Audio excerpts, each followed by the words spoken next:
여러분 1장 2주 전인데요. 1장의 제목 기억나십니까? 혹시 강의안 갖고 계십니까?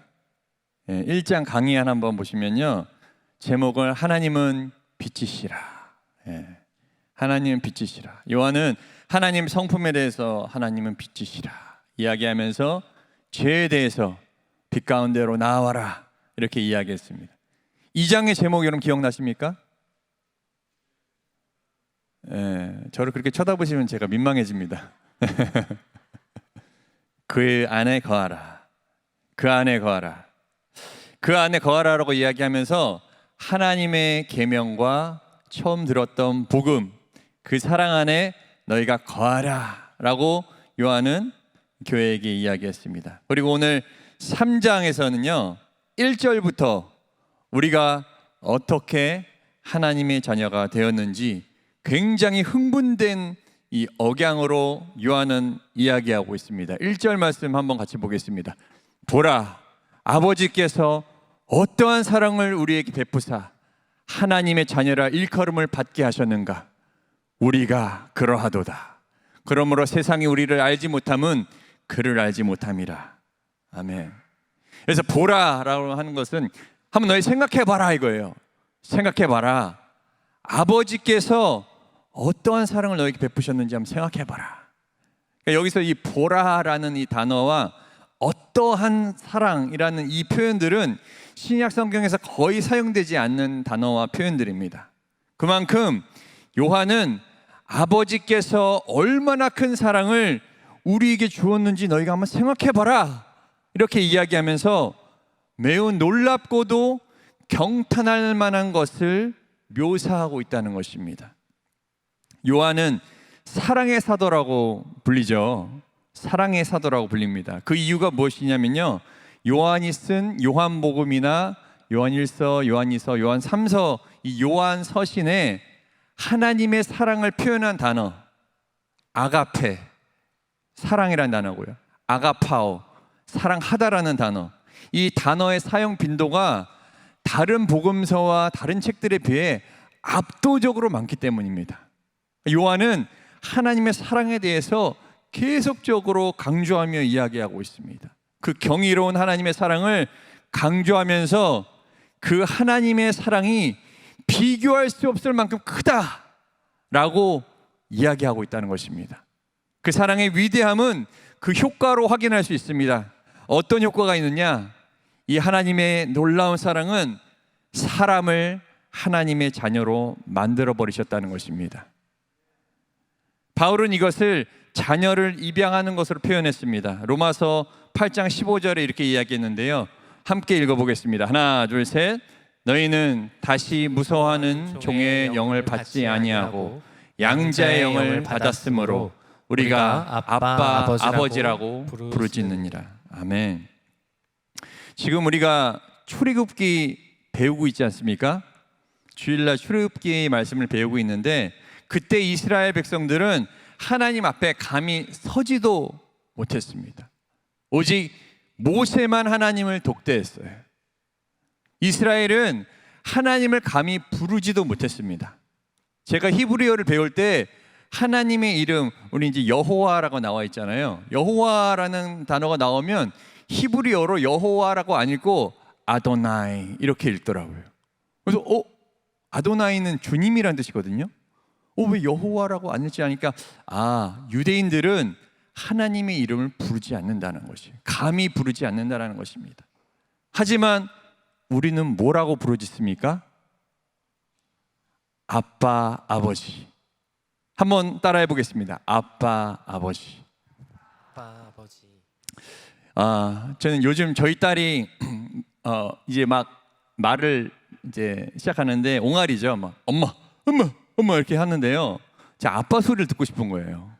그래가지고 제가 걔를 붙잡아 놓고 아빠 해봐, 아빠 하니까 계속 엄마 이러는 거예요. 그래서 야, 이거 말이 안 통하는구나 아직. 그래가지고 제가 그냥 이렇게 그런가 보다 했는데, 어느 날 갑자기 제 방문 앞에 쓱 기어오더니 제가 딴 걸 하고 있었는데 갑자기 아빠 이런 소리 들리는 거예요. 그래서 깜짝 놀랐어요. 그러니까 웃고 있어요.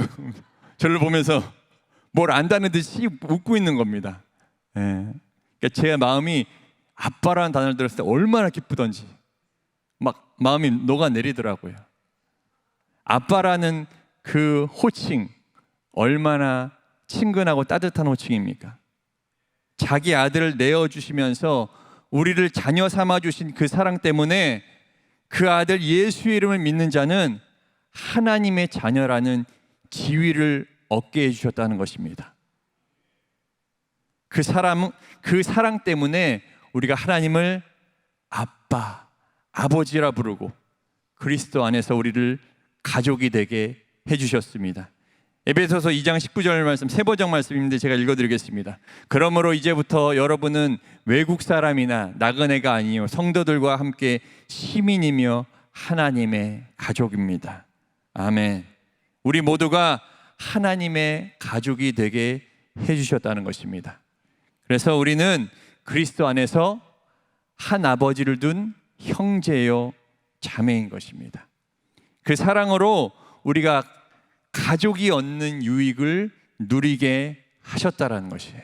옆에 사람에게 한번 이야기해 주세요. 하나님의 자녀이십니다. 또 한번 말씀해 주세요. 하나님의 가족이십니다. 아멘. 여러분, 하나님의 자녀와 가족이 얼마나 놀라운 지위인지 여러분 알고 계십니까? 여러분 혹시 누가 우리 자녀들 이렇게 막 해코지하고 건들면 어떠세요? 가만히 있으세요? 예. 벌써부터 눈에서 막 레이저가 나오시죠? 예. 평소에 막 동네 돌아다니는 배 나온 아저씨나 뭐 아줌마들도 누가 자기 애를 건들면 완전히 다른 사람이 돼버립니다. 자기 목숨을 걸고 물불 가리지 않고 뒤를 생각하지 않고 그 가운데 뛰어든다는 것이에요. 그게 부모라는 것입니다. 가족도 마찬가지죠. 누가 내 가족을 건든다? 가만히 못 있습니다. 하나님께서 우리 자녀 삼아 주셨다는 것은 이제 우리를 그렇게 대해 주시겠다는 것입니다. 하나님께서 가만히 있지 않으시겠다는 것이에요. 놀랍지 않습니까, 여러분? 하나님께서 우리 아버지가 되시고 하나님께서 나를 그렇게 아끼고 돌봐주신다는 것입니다. 하나님의 놀라운 사랑과 자녀의 지위를 깨달으시길 축복합니다. 그리고 요한은 2절에서 우리가 지금 하나님의 자녀인데 그리스도께서 다시 오실 때 우리의 모습을 정말 희망찬 어조로 말하고 있습니다. 2절입니다. 사랑하는 자들아, 우리가 지금은 하나님의 자녀라. 장래에 어떻게 될지는 아직 나타나지 아니하였으나 그가 나타나시면 우리가 그와 같을 줄을 아는 것은 그의 참 모습 그대로 볼 것이기 때문이니. 이 말 뜻은 무엇이냐면요, 주님께서 다시 오실 때, 우리 주님께서 다시 오실 때 그리스도를 주로 따르는 자가 그리스도처럼, 우리 예수님처럼 변화될 것이다 라고 이야기하는 것입니다. 바울은 이것을 예수를 믿는 우리와 함께 하시는 그리스도의 영으로 말미암아 그와 같은 형상으로 변화하여 영광에서 영광에 이른다라고 표현하고 있어요.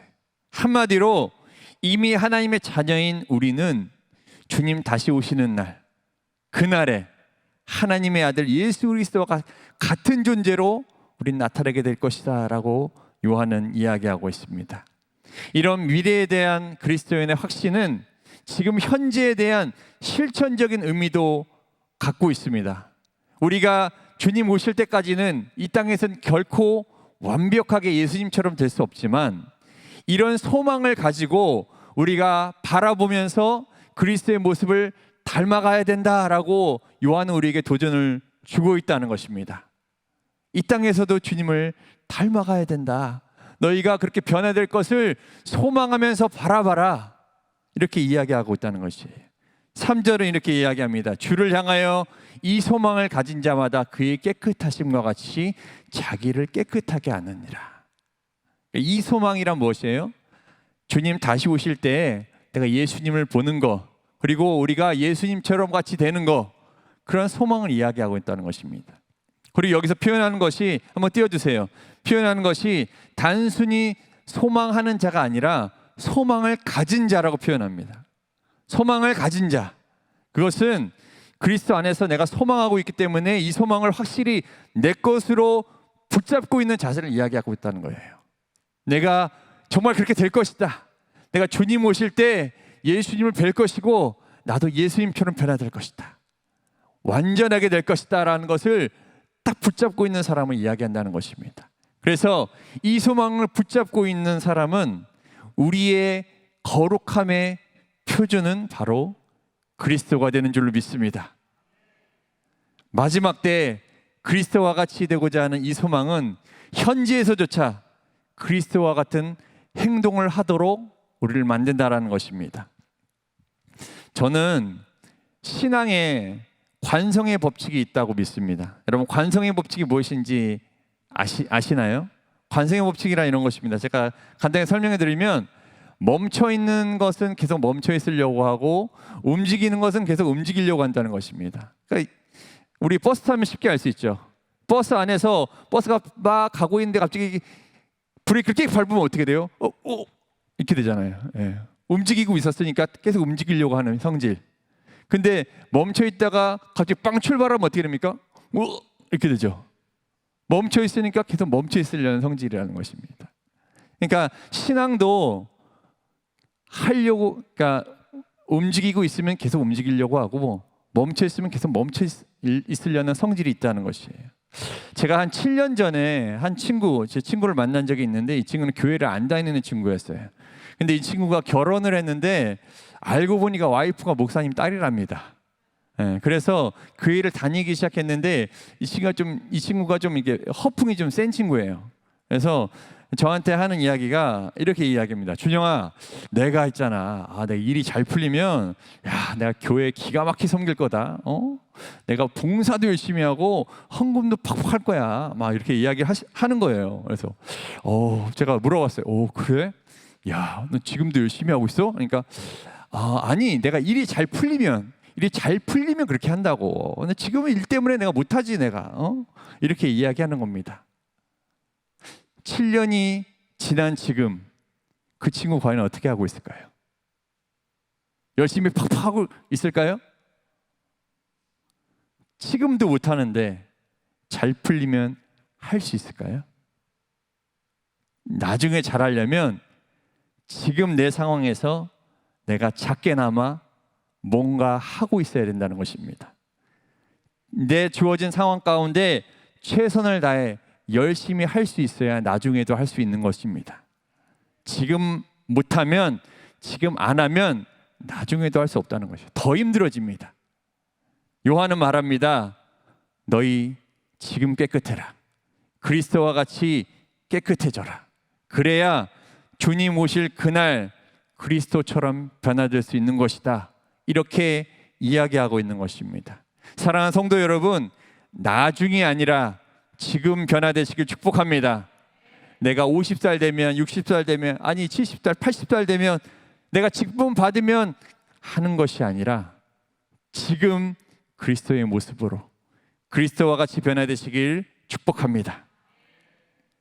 4절부터 요한은 이제 그리스도와 그리스도인의 하나됨에 관한 주제를 이야기하면서 하나님의 가족으로서 올바르게 살아가는 방법으로 먼저 죄를 떨쳐버려야 한다라고 이야기하고 있습니다. 4절입니다. 죄를 짓는 자마다 불법을 행하나니 죄는 불법이라.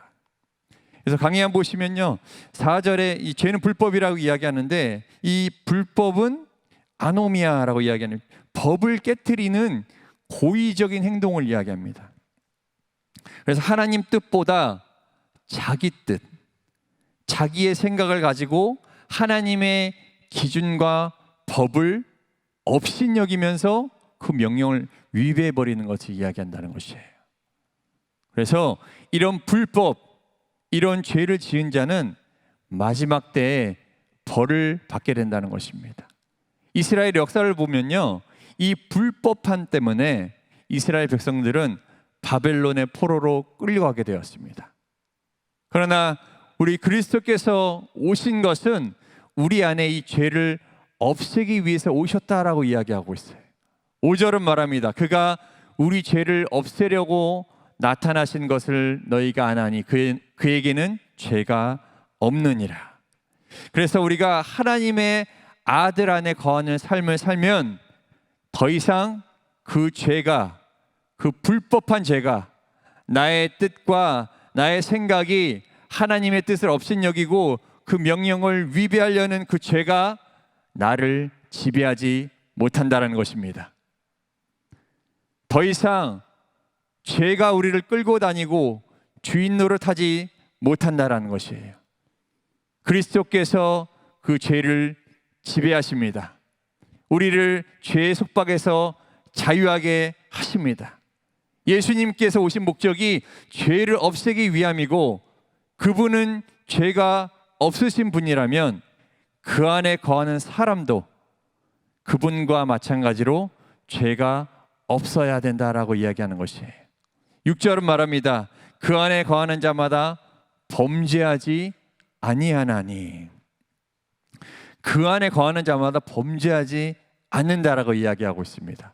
여러분, 저번 금요일 날 금요 기도회 때 우병원 목사님께서 우리 질문하신 질문 기억나십니까? 제가 다시 한번 질문해 드리겠습니다. 그리스도인들이 죄를 지을 수 있습니까?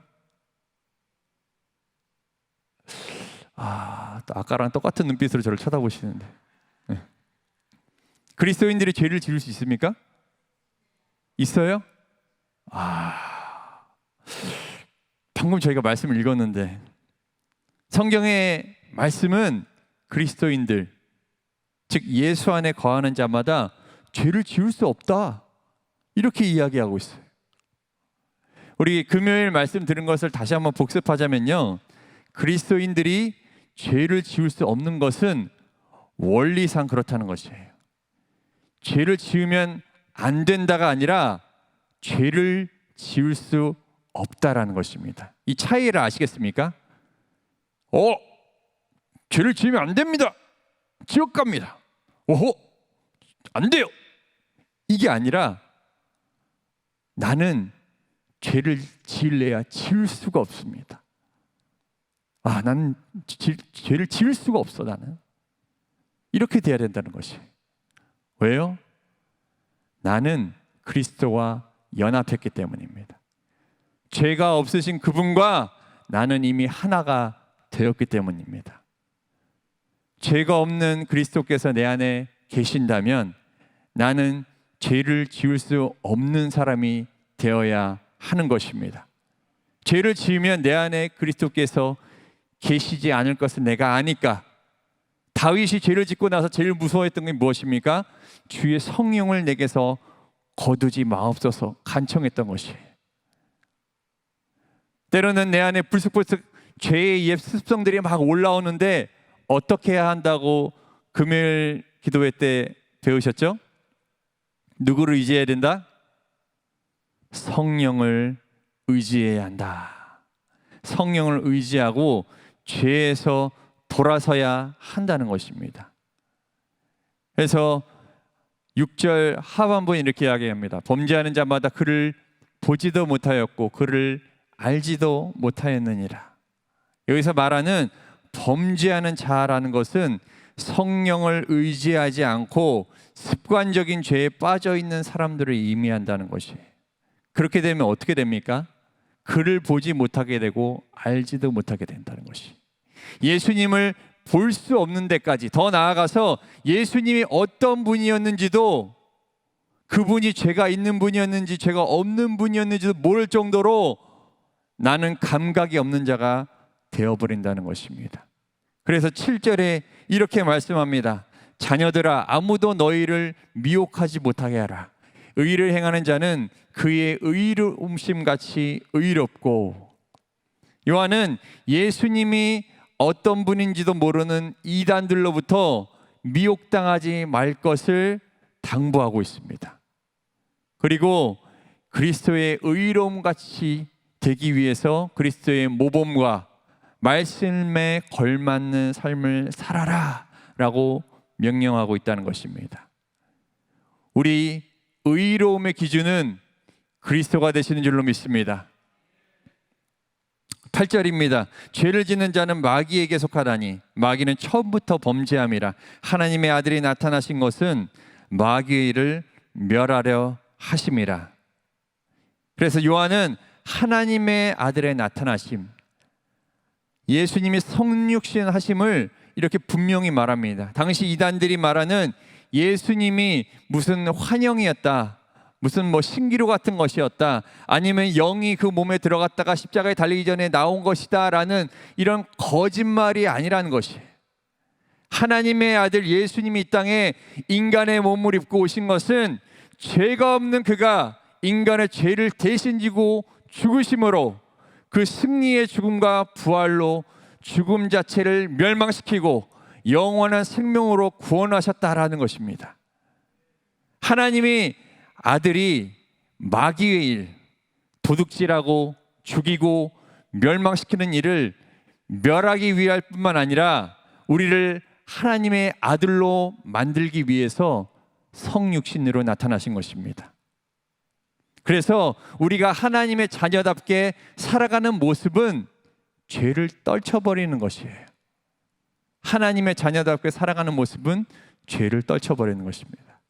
따라서 9절은 이렇게 이야기합니다. 하나님께로부터 난 자마다 죄를 짓지 아니하나니 이는 하나님의 씨가 그 속에 거하며 그도 범죄하지 못하는 것은 하나님께로부터 났음이라. 여기서 우리는 하나님께로부터 난 자, 즉 하나님의 혈통을 가진 자라고 강조하고 있습니다. 우리가 죄에 굴복하지 않을 이유는 우리 안에 있는 하나님의 씨가 우리를 품고 계신다, 성령께서 우리를 변화시킨다라고 말하고 있는 것입니다. 그래서 하나님의 자녀, 성령 안에 있는 사람은 죄가 싫어집니다. 여러분 동의가 되십니까?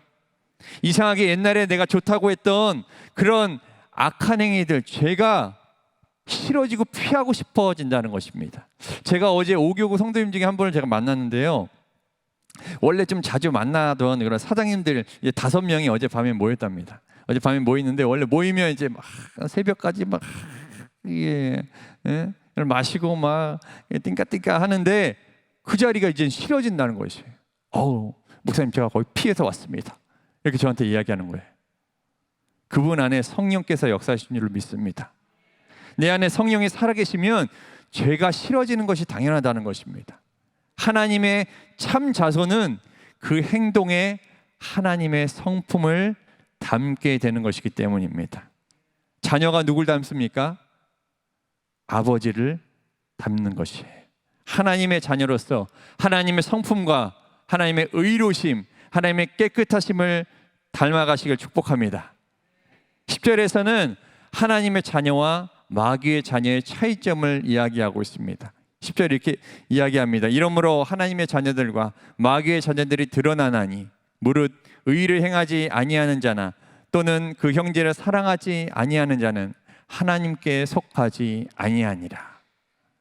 하나님께 속하지 않고 마귀에게 속한 사람들은 의를 행하지 않고 그 형제를 사랑하지 않는다라고 요한은 이야기하고 있습니다. 그러면서 서로 사랑할 것을 당부합니다. 11절입니다.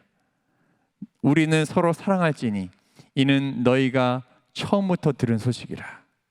요한이 이 사랑을 계속 이야기하고 있는 이유가 무엇이냐면요, 지금 아까 말씀드렸던 교회의 상황들, 이 분열 가운데 있는 공동체를 향해서 계속 사랑을 강조하고 있는 것이에요. 사랑하라, 사랑하라, 서로 사랑하라. 사랑하는 성도 여러분, 사랑하면 하나 될 수 있습니다. 참 제가 5교구 사역을 하면서 저희 가운데 제일 필요한 것이 사랑이라는 것을 참 많이 깨닫게 됩니다. 부부가 하나 되는 게 얼마나 힘든지 경험해 보신 분들 다 아시죠? 너무 힘들어요. 하지만 사랑하면 하나 될 수 있는 줄로 믿습니다. 주님을 사랑하면 주님과 하나 될 수 있습니다. 주님의 뜻과 하나가 될 수 있습니다. 이해할 수 없더라도 순종할 수 있게 된다는 것입니다. 교회를 사랑하면 교회의 뜻과 하나 될 수 있습니다. 내 입에서 교회에 대한 불만이 자꾸 나온다. 그럴 때 이렇게 생각하셔야 돼요. 아, 내가 지금 사랑이 떨어졌구나. 이렇게 생각하시면 됩니다. 이렇게 사랑이 떨어진 사람에 대한 그 사람들에 대해서 요한은 이렇게 경고하고 있습니다. 12절입니다. 가인같이 하지 말라. 그는 악한 자에게 속하여 그 아우를 죽였으니 어떤 이유로 죽였느냐? 자기의 행위는 악하고 그 아우의 행위는 의로움이라. 가인이 누구입니까? 동생 아벨을 죽인 최초의 살인자입니다. 아벨의 의로운 일을 못마땅히 여겼기 때문에 결국 아벨을 돌로 쳐서 죽였다는 것입니다. 이 가인의 이 행동과 가인의 이 행동과 태도는 사랑에 완전히 반대되는 것이었습니다. 14절은 이렇게 이야기합니다. 우리는 형제를 사랑함으로 사망에서 옮겨 생명으로 들어간 줄 알거니와 사랑하지 아니하는 자는 사망에 머물러 있느니라. 그러니까 요한은 우리가 형제를 사랑함으로써 사망에서 옮겨 생명에 들어갔다라고 이야기합니다. 예수 그리스도께서 우리를 사랑하심으로 우리를 생명으로 들어가게 하셨습니다. 여기서 옮겼다라는 이 단어는 완료형이에요. 하나님께서 과거에 행하신 일을 믿는 자는 이미 이 복음이 준 영생의 관점에서 생명을 경험한다는 것입니다.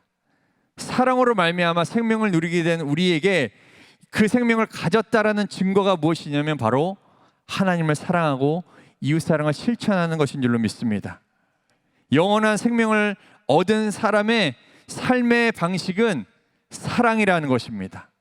영생을 얻은 사람의 삶의 방식은 사랑이라는 것이에요. 사랑으로 구원받은 우리가 사랑이 없다는 것은 아직 사망의 지배 아래에 있다는 말이기 때문입니다. 그래서 15절은 이렇게까지 이야기합니다. 그 형제를 미워하는 자마다 살인하는 자니 살인하는 자마다 영생이 그 속에 거하지 아니하는 것을 너희가 아는 바라.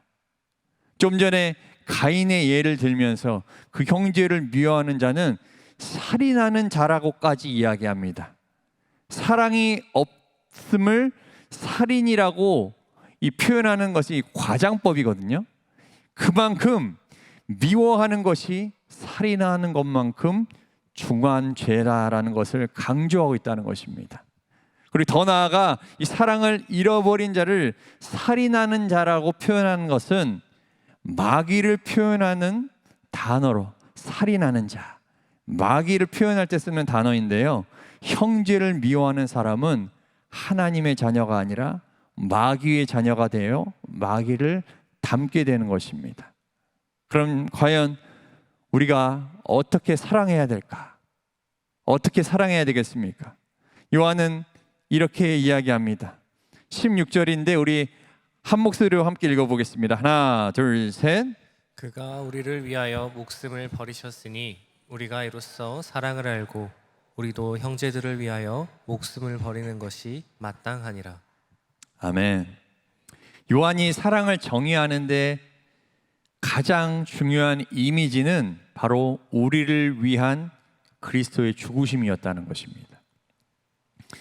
우리 주님께서 어떻게 사랑하는지 몸소 보여주셨습니다. 그렇기 때문에 우리는 주님을 따라서 대가 지불이 크다 할지라도 마땅히 우리도 그렇게 사랑해야 될 줄로 믿습니다. 우리 사랑의 기준은 그리스도인 것입니다.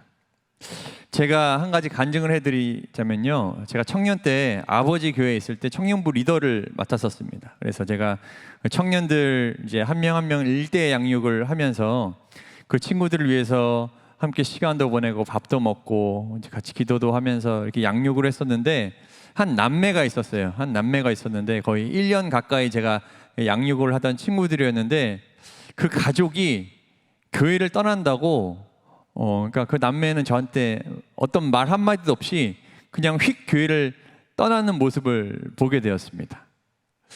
그러니까 편의점 알바를 해도 여러분 그렇게 나가면 참 사람 참 나쁘다 이렇게 생각을 하잖아요. 근데 적어도 이러이러하게 해서 우리가 좀 나가게 됐다고 이렇게 말 한마디 해주는 게 그렇게 어려운 게 아닌데, 그냥 아무렇지 않게 그냥 교회를 떠나고 공동체를 떠나고 1년 동안 합계했던 그 사이를 끊어버리는 모습에 저는 큰 상처를 받게 되었어요.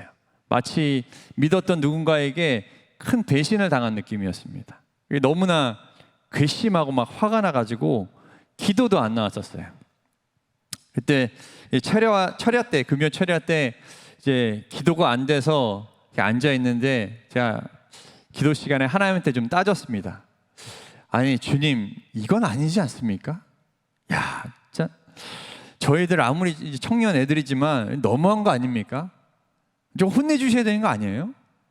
제가 막 이 기도도 아닌 이런 투정을 하나님께 막 부리는데 제 마음에 주님이 이렇게 말씀하시는 것 같이 들리는 겁니다. 그래 준영아, 그래. 근데 그 애들 나를 봐서 용서해 줄 수 있겠니? 이렇게 이야기하시는 것 같이 제가 느껴지는 거예요.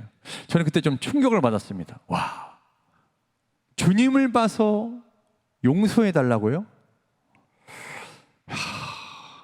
주님을 봐서요? 그때 저에게 제가 과거에 주님을 배신하고 주님과의 관계를 아무렇지도 않게 생각하고 떠났던 저의 모습을 좀 기억나게 하셨어요. 제가 사춘기 때 막 반항심이 가득할 때 그렇게 했던 행동들을 기억나게 하시면서 나를 봐서, 준영아 나를 봐서 걔네들 용서해 줄 수 있니? 이렇게 하시는데 제가 용서 못하겠다고 도저히 말을 할 수가 없었습니다. 네 주님, 제가 주님을 봐서 용서하겠습니다. 이렇게 하니까, 이렇게 제가 고백하니까 그 쓰라린 마음에 평안이 찾아오는 거예요. 주님께서 우리에게 사랑을 보여주셨듯이 우리도 주님을 봐서 나도 사랑하는 것이 마땅한 줄로 믿습니다. 17절부터 요한은 실제적인 사랑의 행동을 이야기합니다. 17절입니다. 누가 이 세상의 재물을 가지고 형제의 궁핍함을 보고도 도와줄 마음을 닫으면 하나님의 사랑이 어찌 그 속에 거하겠느냐. 이 도와줄 마음을 닫는다는 의미는요, 다른 사람의 형편과 처지에 무관심하고 내가 뻔히 보고 알매도 불구하고 뻔뻔한 비정함으로 감정이 굳어버린 상태를 의미한다는 것이에요. 구약 성경에서도 하나님께서는 분명히 명령하셨습니다. 신명기 15장 10절 말씀입니다. 같이 읽어보겠습니다. 하나 둘 셋. 너는 반드시 그에게 줄 것이요 줄 때에는 아끼는 마음을 풀지 말 것이니라. 이로 말미암아 내 하나님 여호와께서 내가 하는 모든 일과 내 손이 닿는 모든 일에 내게 복을 주시리라. 아멘. 이것이 하나님의 마음인 줄로 믿습니다. 하나님께 받은 사랑을 내가 실천적으로 표현할 수 있는가가 하나님의 사랑, 복음을 믿는다는 나의 고백이 진실된지 거짓된지 알 수 있다는 것입니다. 내가 복음을 믿는다고 하면서 사랑을 실천하지 않으면 그건 가짜라는 것이에요. 그러면서 사랑을 이렇게 실천하라 라고 사도 요한은 18절에 말합니다. 우리 다시 한번 같이 읽어보겠습니다. 하나 둘 셋. 자녀들아, 우리가 말과 혀로만 사랑하지 말고 행함과 진실함으로 하자. 아멘. 말과 혀로만 사랑하지 말고 행함과 진실함으로 하자. 영어로 이런 표현이 있습니다. 한번 띄워주시면요, Talk is cheap. 네. Talk is cheap. 뭔 뜻이냐면 말하는 건 싸다라는 이 직역을 하면 그런데 그 의미는 무엇이냐면 말은 아무나 다 한다. 말로는 누구도 못하냐. 어떤 행동이 따라오지 않고 무언가 말로만 하는 행위를 비판할 때 쓰는 영어 표현입니다. Talk is cheap. 말로는 다 하지 뭐. 행동으로 안 하잖아 너. 이렇게 비판할 때 쓰는 표현이에요. 주님도 말로만 하고 행하지 않는 것을 강하게 비판하셨습니다. 누가복음 6장 46절에 이렇게 말씀하셨어요. 너희는 나를 불러 주여 주여 하면서도 어찌하여 내가 말하는 것을 행하지 아니하느냐. 이렇게 강하게 비판하셨다는 것입니다.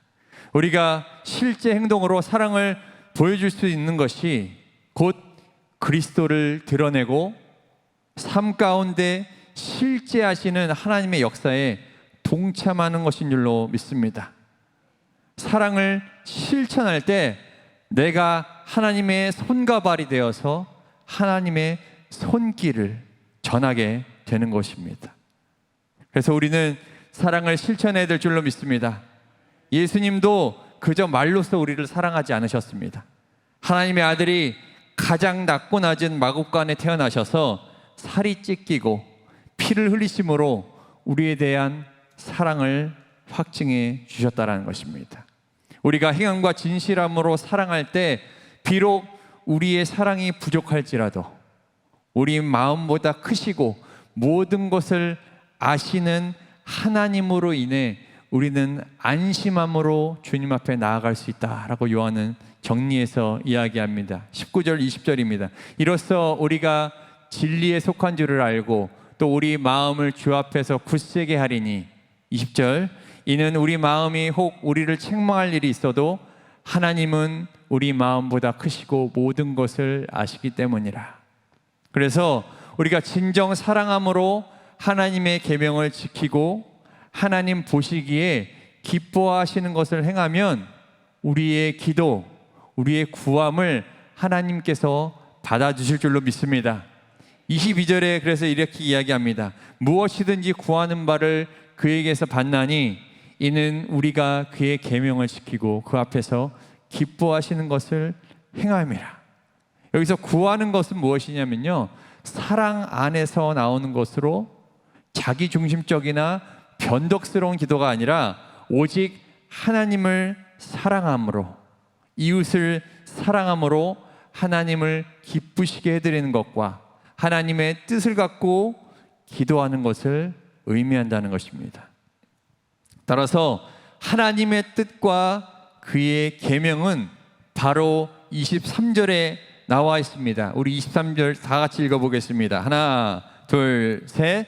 그의 계명은 이것이니 곧 그 아들 예수 그리스도의 이름을 믿고 그가 우리에게 주신 계명대로 서로 사랑할 것이니라. 아멘. 말씀은 예수 그리스도를 믿는 것과 서로 사랑하는 것, 이 두 가지를 따로 떼어놓을 수 없다고 같이 붙여서 이야기하고 있습니다. 우리는 사랑함으로 우리가 주 안에 거하시는 줄을 알 수 있는 것입니다. 우리가 서로 사랑할 때 성령께서 우리 안에 역사하시고 거하시는 것을 볼 수 있는 것입니다. 우리가 서로 사랑할 때 하나님의 자녀임을 우리는 알 수 있는 것입니다. 사랑하는 성도 여러분, 서로 사랑합시다. 우리의 기준은 그리스도입니다. 예수님께서 우리를 사랑해 주신 것 같이 서로 사랑합시다. 입으로만 말로만 하는 것이 아니라 행함과 진실함으로 서로 사랑하시길 주님의 이름으로 축복합니다. 우리가 사랑할 때 하나님께서 기뻐하시는 그 뜻이 우리 가운데 이루어질 줄로 믿습니다.